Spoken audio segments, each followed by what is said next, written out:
روزے کی حالت میں بیماری پر صبر کرنا چاہیے، صحیح، اور کوشش کرنی چاہیے انجیکشن نہ لگوایا جائے،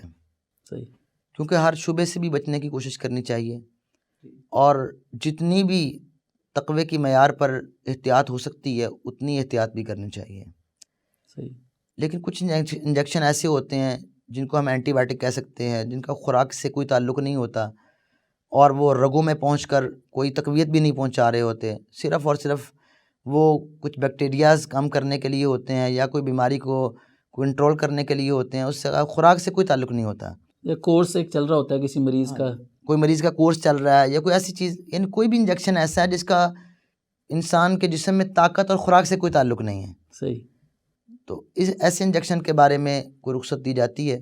لیکن احتیاط یہی ہے کہ کوشش کرے کہ وہ روزہ افطار کرنے کے بعد لگوائے۔ لیکن کسی بیماری کے سبب سے ایسا انجیکشن لگوا لیا جس میں طاقت کا کوئی پہلو نہیں ہے، خوراک کا پہلو نہیں ہے، اور صرف ایک بیماری کو کنٹرول کرنے کے لیے ایک چیز ہے، تو اس کو استدلال کیا جاتا ہے نہانے پر۔